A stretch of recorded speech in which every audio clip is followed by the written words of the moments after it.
Hey friends, welcome back to my YouTube channel. Today I'm going to share with you my own personal journey with autism, being the mother of a daughter with autism, and how I have navigated through life and challenges and difficulties and hopes and milestones and all of those different things. My goal is to share my story with you, inspire you, and give you some hope in how to handle certain situations, or just looking for the good and seeing some positive changes. I can't share my husband's story or my daughter who has autism. I can't share her story. I can't share my son's story and being the sibling of an individual with autism. I can only share my own personal story and testimony of how autism has affected my life and how I have chosen to deal with it.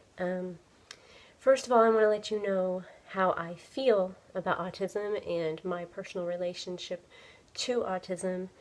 This is my thoughts and feelings toward autism, not my daughter, so please don't get the two confused. I absolutely adore my daughter, and I absolutely hate autism. I look at it very much like cancer, that it's an intrusion. It doesn't belong here. It doesn't belong in this world, on the same level of how I view something like cancer. So again, that is autism, not my daughter. Two different things. Anyway, my daughter, when she was about 7 months old, the grandmothers started seeing that she wasn't hitting the milestones like she should, and she was our first child, so my husband and I were really oblivious to what she should be doing and shouldn't be doing at her particular age. It was around 7 months, I think. Two of the grandmas just kind of mentioned it. We took it to the doctor. The doctor, who was head of pediatrics at the time, said, "Oh, she's just a little behind. She'll be fine. She'll catch up." And husband and I, we totally agreed. We didn't think anything was wrong. As we continued to see her progress, we definitely started noticing things weren't going as quickly as they should. She wasn't able to speak on time or use words on time, things of that nature. So that in and of itself, just understanding what was going on at that point, this was back in the late 90s, early 2000s, there wasn't a whole lot of talk going on about autism, and we were clueless. We had no clue.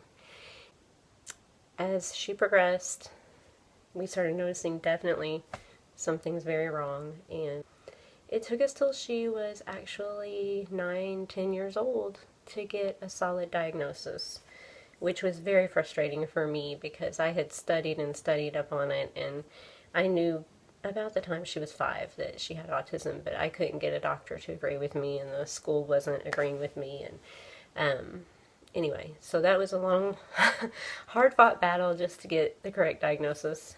Finally, we got a diagnosis through a doctor who was from California but had moved here to the area, and she diagnosed her moderately to severely autistic.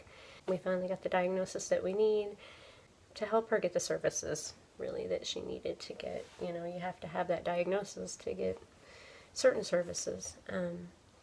So anyway, it has been hard, it has been challenging, devastating at times, and peppered with hope and little things we've seen along the way that we never thought we would see.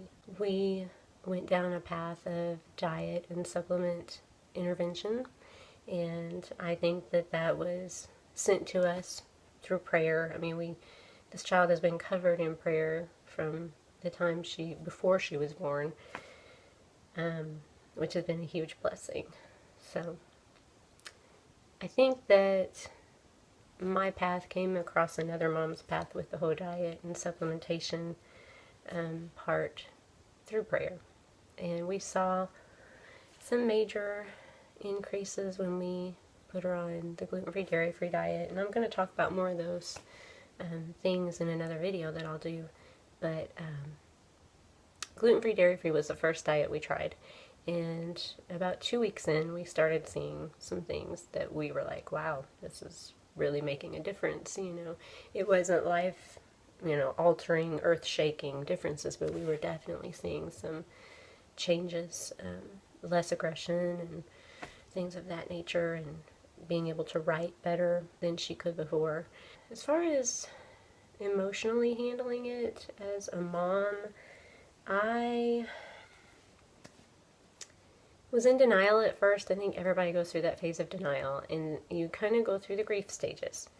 And the weird and hard thing about autism is that you kind of continue to go through the grief stages at different milestones, because your child should be doing this at this age and all the other kids are doing it and your child is not doing it, and so you grieve and then you get over it, and then they'll turn another age and they should be doing this, and then you have to grieve again, and then I don't know that you ever stop having at least the temptation to grieve. I feel like where I'm at now is a much better, stronger place. My daughter's 18, so I've been on this road for quite some time. I had to choose if I was going to be defined by autism or not, because it was such a huge part of our life, and it comes in and it takes over. And you're kind of like out of control. You have no way to stop it. It just comes in and it just takes over.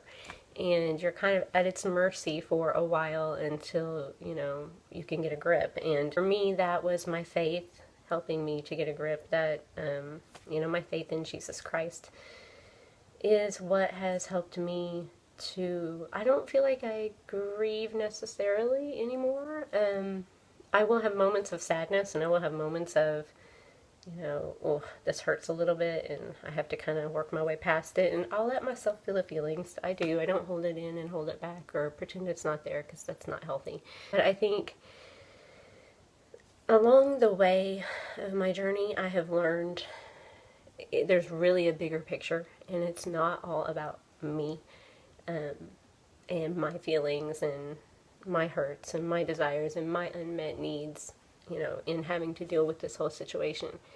There's a bigger picture, and being a woman of faith, it's a whole lot easier for me to see that bigger picture. I don't know, how other people handle it who don't have faith. I don't know if I could do it, but my way of handling it has been to finally see that it's not an attack on me personally, because I felt so personally attacked that my anger was with everybody around me. My husband, my daughter, my son got the effects of it, and God certainly got the effects of it. I've yelled at him I don't know how many times.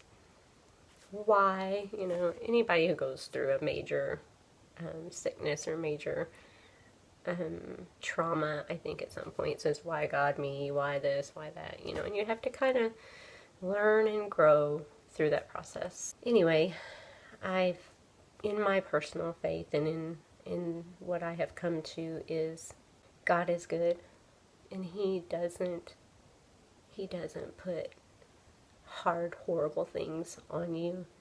I have an enemy who wants to destroy me, but more importantly, he wants to destroy my purpose, and that is to live for God and shine for Him. And if I'm depressed, angry, bitter, feeling like there's no justice or there's no righteousness in this life, then I am going to be so self-absorbed that I can't do any good for anyone else. So I went through a major phase of depression. I think part of what snapped me out of it was our son picked up on it. He's pretty perceptive, and he basically just told me, I hate seeing you sad all the time. So that made me do a lot of soul searching. I think I'm on the other side of that at this point. That was about probably 4 years ago, and I was really good at putting a happy face on for everybody else, but the people in the house can see it. They know. Anyway, my strength came from understanding my identity, and my identity is in God. I was created by Him and for Him. That's it. That's the reason I'm here. I'm created by God, for God, to shine for His glory and for His image. And so the more and more that that message got into my heart, the more I started understanding that, I can let one part of life define who I am in a negative sense, or I can latch on to all of the other facets of good and all of the beautiful pieces and parts in life. Hold on to those things and uphold those things and let those be the defining factors in my heart and in my life. And it's all really in how you look at it. I mean,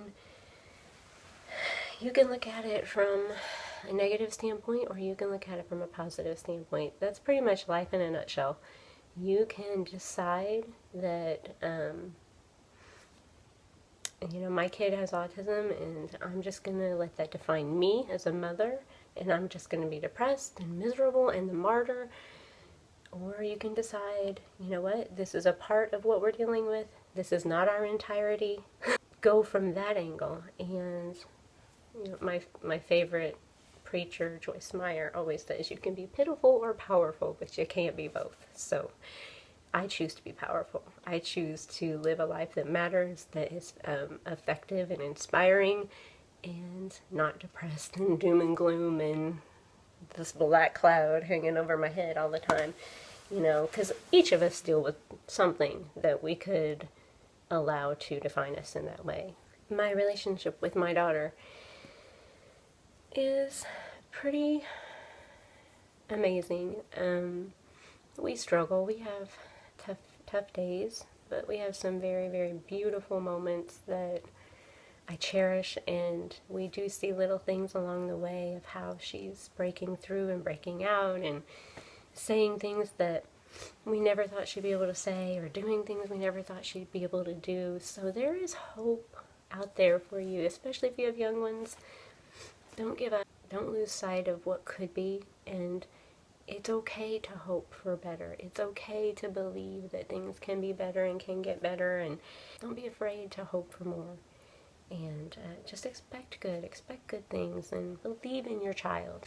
Along the way, we've had many negative things said to us by teachers, by doctors, by whoever, and just not believing that she could be more than what she was in that particular moment. And my husband and I both were like, no.